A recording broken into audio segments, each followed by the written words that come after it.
वक्त जो मुसलमान सबसे ज्यादा परेशान है वो वोटर लिस्ट के नामों के सत्यापन को लेकर है। मुसलमानों को वोटर लिस्ट में नाम रहने नहीं रहने से डरने की कोई जरूरत नहीं है। मैं मुसलमानों से इतना ही कहूँगा, ये मुसलमान और हिंदू का मामला नहीं है। बिहार में हर वो गरीब जिसके पास पेपर शायद न हो, हर वो व्यक्ति 50 लाख से ज्यादा बच्चे बिहार से बाहर मजदूरी करते हैं। उसमें सभी जाति सभी धर्म के लोग हैं, सभी वर्ग के लोग हैं, इसलिए घबराने की जरूरत नहीं है।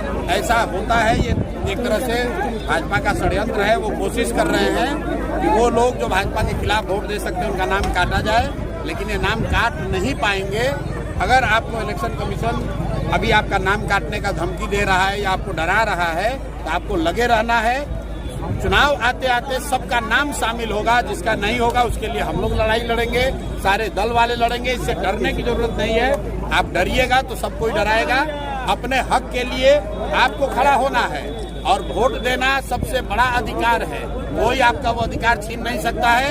एक बात समझ लीजिए कि चुनाव आयोग को नागरिकता तय करने की का उनको अधिकार नहीं है। सुप्रीम कोर्ट का ये गाइडलाइन है, सुप्रीम कोर्ट का जजमेंट है। चुनाव आयोग किसी की नागरिकता नहीं तय कर सकता है। चुनाव आयोग का काम वोटर लिस्ट बनाना है, वोटर लिस्ट के जरिए चुनाव कराना है। अगर चुनाव आयोग ये कह रहा है कि वोटर लिस्ट ठीक नहीं है तो चुनाव आयोग को जवाब देना है कि भाई 1.5 वर्ष पहले इसी चुनाव आयोग से पार्लियामेंट का चुनाव हुआ है, मोदी जी इसी वोटर लिस्ट से चुनकर प्रधानमंत्री बने हैं।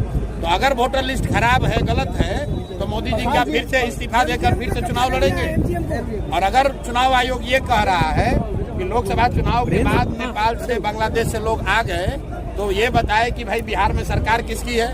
भाजपा की है, नीतीश की है।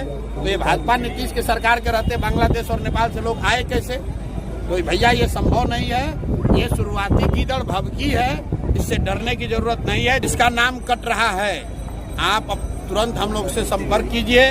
आपको जनसुराज नहीं पसंद है, कांग्रेस पसंद है, कांग्रेस संपर्क कीजिए। राजनीतिक दलों के कार्यकर्ताओं से, नेताओं से संपर्क कीजिए ताकि आपका नाम हर हालत में जोड़ा जाएगा। चुनाव आयोग आपका नागरिकता तय नहीं कर सकता है, ये उसके अधिकार क्षेत्र के बाहर का मामला है।